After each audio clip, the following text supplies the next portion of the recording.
Did you know that there was a recent update in regard to Algorand in which have resulted in affecting around 2.9 million people? And it's of course in regard to an aspect of real world assets, or should I say RWAs.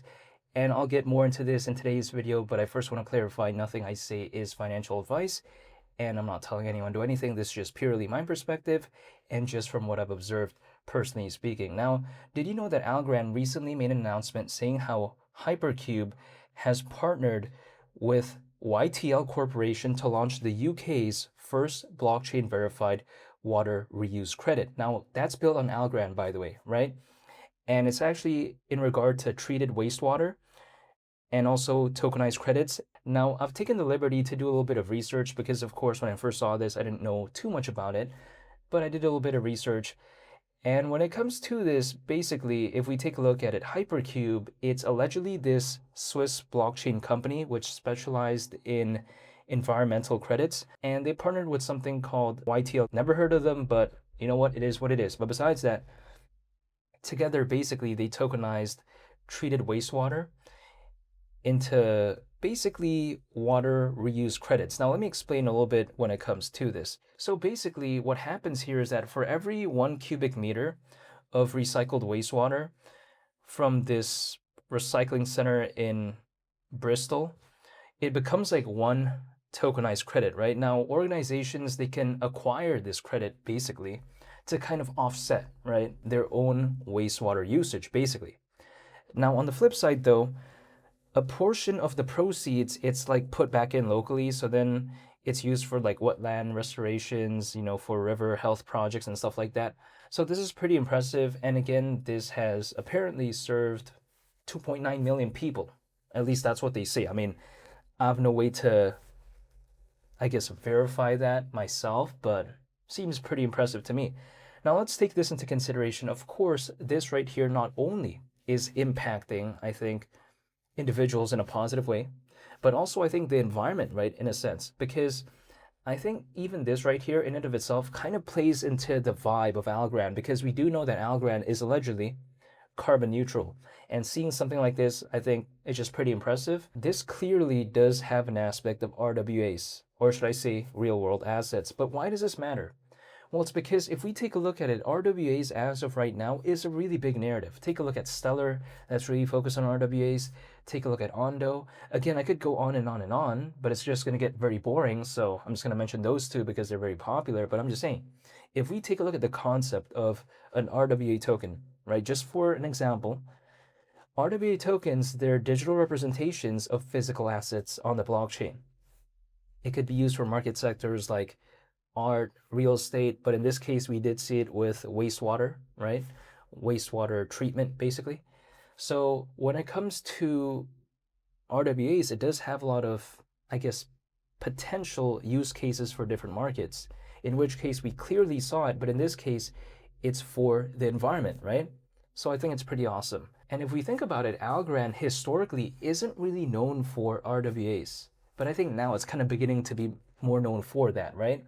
So we got to consider this. The narrative when it comes to security in regard to Algorand, I think it's the best it's ever been. Take a look at Algorand as of late. It got mentioned in regard to its security by Coinbase, also by Charles Hoskinson, who's the founder of Cardano and the co-founder of Ethereum. And we saw how Algorand was the third most mentioned blockchain in Google's quantum paper, behind Bitcoin and Ethereum, of course. So now we know that the security when it comes to Algorand is more known than before. We now know that Algorand could maybe be a destination for some of these enterprises that want to be focused on RWAs, maybe. And also, we already know that Algorand is allegedly carbon neutral, so that could maybe be a pretty awesome place for AI projects, because we do know that AI allegedly does use a lot of energy. So Algorand being carbon neutral, again, that kind of plays into that whole vibe of energy savings, which is very important, a lot of people would like to say. And also on top of that, Algorand does have an aspect of ISO 20022, much like Ripple and Stellar. So the thing is, Algorand, as of right now, when it comes to the ingredients, right, I kind of feel like it's already hypothetically all there. What's maybe missing? A hypothetical altcoin season, maybe. That's just my point of view. Or maybe a big change in market sentiment.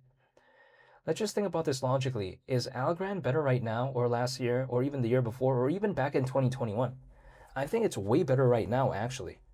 As a layer one blockchain, I feel like Algorand improved a lot fundamentally. I think the reputation of it also grew because of the noted security. So when it comes to Algorand, people like to say, wow, it became so bad ever since 2021. But I just don't have that mindset. Yes, the charts when it comes to ALGO, which is its native token, hasn't been doing the best. But in terms of the actual fundamentals of Algorand, I feel like it improved a lot. Let's take this into consideration, right? And by the way, let me know how you feel about the new setup, because now I'm standing. Before I was sitting down, but I feel like, when it comes to me standing, I can, try to make some moves like that, right? I can try to act like a UFC athlete. I'm just joking. But besides that, ALGO as of right now, market cap is still $1 billion. So it hasn't changed much ever since my last video. But let's take this into consideration. What that only means is that ALGO is now around 4 times lower than where it once was in January of 2025. Around 4 times lower. Which I have zero complaints because I'm looking to dollar cost average. So if it's around 4 times lower than that, I have zero complaints if it could go back to that, right? We'll wait and see though if it could. But, when it comes to some of these bigger projects out there, they're not around 4 times lower than where they once were last year in some cases. I feel a bit scared actually when it comes to microcap. That's just my mindset. Like, I don't want to believe in a microcap, but I don't really want to believe in something that's so massive either, where if I take a look at Bitcoin, it's not even 2 times lower than its all-time high, which it is what it is, whatever, right?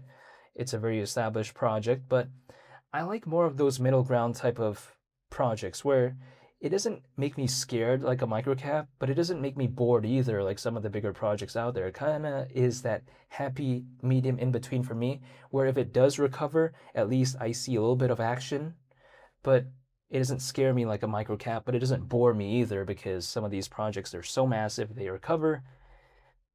I'm a little bit bored because 30-40% movement, yeah, that's just kind of boring for me, but a microcap, I don't want to care about that. So Algorand is just kind of that medium in between for me. Now, I'm not telling anyone to do anything, but this is just the way I take a look at it. When I first saw how Hypercube partnered with the YTL Corporation to launch the UK's first blockchain verified water reuse credit built on Algorand, I thought it was pretty impressive. But when my friends first kind of saw this, they didn't really do too much research, so they didn't really care too much about it. But the more I take the look at it, the more I cared, right? Let me just give an example. Does anyone know about Swatch, right? In case someone has, let me just explain a little bit, and this analogy kind of ties into this. Because first of all, when people first saw the AP and Swatch collaboration, they were like, okay, what's it going to be, right? Is it going to be a wristwatch? Then it came out and it wasn't a wristwatch. It was just like a pocket watch. Now, initially, a lot of people were disappointed. I totally agree with how some of them feel. But then the more I thought about it, the more I was like, it actually looks kind of cool. Like, okay, sure, I don't see a reason to use a pocket watch. I have my G-Shock, the GW5000HS, which I got from Japan, by the way. But the more I take the look at that AP and Swatch pocket watch, the more I thought it was cool. Keep in mind, my dad used to have an AP, right? I used to use it quite a lot, actually, and I'll show a picture of it, actually, on the screen. I didn't really like using it. If someone asked me, do I like using that or my G-Shock, I would prefer my G-Shock 10 times out of 10. Because first of all, when it comes to an AP, I think it's just very expensive. So I just don't see how it's even better than my G-Shock, which is not only multi-band 6, but it's solar powered, right? I don't need to service it, you know what I mean? At least regularly, unlike a AP. But at the same time, when I saw that AP and Swatch collaboration, it just kind of reinvigorated my sort of enjoyment for that type of stuff, which I don't know, I just thought it was pretty cool. It was kind of a letdown initially, but then it actually ended up becoming pretty cool the more I thought about it. It kind of reminds me of what was just announced recently, right? When it comes to Algorand and the water reuse credit news that I mentioned earlier on in the video. When my friends first saw it, they were kind of a little bit like, okay, what is this? They didn't really care. But the more I thought about it, the more I realized, wow, that's actually pretty positive. Like the impact of it kind of reminded me of the AP and Swatch collaboration. At first, a lot of people were kind of disappointed, but the more I thought about it, the more I was like, wow, it looks kind of cool actually, you know? Now, I'm pretty sure some people are going to try to make attachments for the strap when it comes to the AP and Swatch collaboration, but even just as a pocket watch in and of itself, it already looks kind of cool to me the more I thought about it. So yeah, that's just it for today's video. I wanted to make a quick one to kind of talk about how I feel in regard to Algorand and this recent news that came out. So I just want to say thank you for watching, and hopefully I'll see you on the next one. I'm out. Peace. Bye.